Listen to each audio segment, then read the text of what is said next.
এজাক মাত্ৰ নেৰানেপেৰা বৰষুণ আৰু তাৰ পাছতে গুৱাহাটী মহানগৰীৰ কেইবাটাও স্থানত কৃত্ৰিম বানপানী। এই মুহূৰ্তত মই যিটো স্থানত উপস্থিত আছোঁ এই স্থানটো হৈছে গুৱাহাটী মহানগৰীৰ ৰাজগড় সংযোগী পথ আৰু এই পথটোত যেতিয়া এজাক বৰষুণ আহে তেতিয়াই এইখন ছবি আমি দৰ্শকসকলক দেখাবলগীয়া হয় আৰু সেই ছবিখনেই পুনৰবাৰ আমি দৰ্শকসকলক দেখাবলৈ চেষ্টা কৰিছোঁ। আজিৰ দিনটোতো একেই ছবি।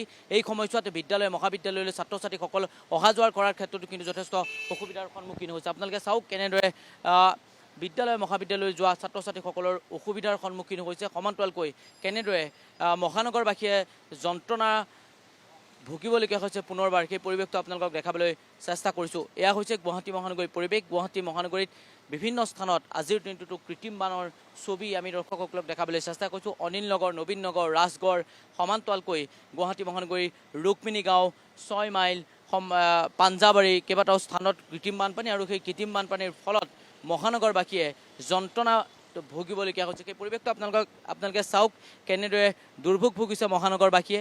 এই মুহূৰ্তত সেই পৰিৱেশটো আপোনালোকক দেখাইছোঁ। এনেদৰেই দুচকীয়া যিসমূহ বাহন বা চাৰিচকীয়া বাহনসমূহ কিন্তু ৰাজপথতে বিকল হৈ পৰিছে। দাদা অকণমান মই কথা পাতিব বিচাৰিম। ঘৰ ক'ত আপোনাৰ? মোৰ ইয়াতে লাচিত লাইনত হয়।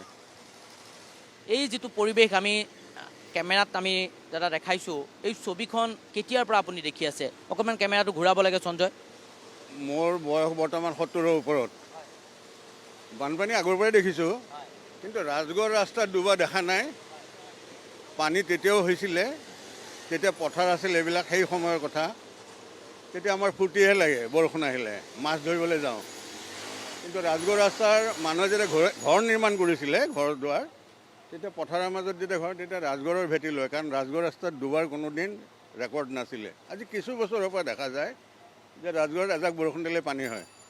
ইয়াৰ মূল কাৰণবিলাক আমি যদি ওলাব পাৰোঁ তেতিয়াহ'লে সমাধান হ'ব। মূল কাৰণটো হৈছে আপোনালোকে ভৰলুখনৰ সিফালে গৈছে, তাত দুটা সৰু পাম্প দিয়া আছে। অনিল নগৰৰ ফালে পাম্পকেইটা এবাৰ লক্ষ্য কৰিছেনে? বহুত ডাঙৰ আছে। তো তেনেকুৱা ডাঙৰ পাম্প এটা যদি দিয়ে, এইখিনি পানী ওলাবলৈ বেছি সময় যেন নালাগিব এনেকুৱা অনুভৱ হয়।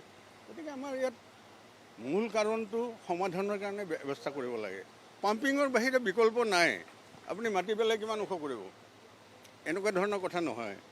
এতিয়া আমাৰ যিমানবিলাক বিল্ডিং হৈছে চব গ্ৰাউণ্ড ফ্ল'ৰত পানী, ফাৰ্ষ্ট ফ্ল'ৰত থকাবিলাকে বাচি আছে, বাকীবিলাকৰ অৱস্থা নাই। সমস্যা এইটোৱেই, মানুহ পানীত নামিবই লাগিব। এইটো পানীখিনি সোনকালে ওলোৱা ব্যৱস্থাটো কৰিব লাগে। এইফালে মথাউৰি এটা আছে, গাৰ্ডৱাল বুলি কৈছে, গাৰ্ডৱাল ভাঙা আছে, সেইবিলাক ৰিপেয়াৰ কৰা নাই। এনেকুৱা কথা। গতিকে আপুনি সুধিছে পানী কিমান দিন পাইছে, যে জন্মৰ লগ্নৰ পৰা পানী দেখি আছোঁ। পানী আমি ভয় নকৰোঁ, কিন্তু পানী অপৰিকল্পিত পানী আমি বিজ্ঞানৰ যুগত উলিয়াব পাৰিম আৰু পাৰিবই লাগিব। আৰু এই চৰকাৰে যদি নোৱাৰে, আমাৰ বিশ্বাস নাই। তেওঁলোকে কাম কৰি আছে, ফ্লাইঅভাৰ বনাইছে, আমি আশা কৰোঁ, আমাৰ পূৰা বিশ্বাস আছে যে তেওঁলোকে পাৰিব। অকণমান চালে হ'ল যে দুটা পাম্প সৰু সৰু লগাই থৈছে আৰু বানপানী সিঁচি গৈ আছে। এইটো আৰু মানে কেনেকুৱা কথা আপুনি এবাৰ ভাবক। আক্ষেপ আছে, কিন্তু আমি সহযোগ কৰিম, তেওঁলোকে আহক। ধন্যবাদ জনাইছোঁ। এনেধৰণৰ আক্ষেপ ইতিমধ্যে তেওঁলোকে উল্লেখ কৰিছে। এই মুহূৰ্তত মই পুনৰবাৰ দৰ্শকসকলক দেখাবলৈ চেষ্টা কৰিছোঁ। ৰাজগড় সংযোগী যিটো পথ, আপুনি যদি ভঙাগড়ৰ পৰা কিছু দূৰ আহে তেনেহ'লে আপুনি ৰাজগড় পথ পাব। মই অকণমান কথা পাতিম। কোনফালে যাব আপুনি? আপনি যাব নতুন ও রানী সতী গলি না, ও পহলে যাব যাব পারে, বহুত পানি আছে। আপোনাৰ আজি অনুষ্ঠান আছিলে? হ্যাঁ, পূজা আছে মঙ্গলবাৰ না, আই হনুমান চল্লিশা পাঠ 108 কৰিব লাগবে। যাব নোৱাৰিব আপুনি? হ্যাঁ, এতিয়া যাব নোৱাৰিব। কেনেকে যাব পাৰে, লছে আছে।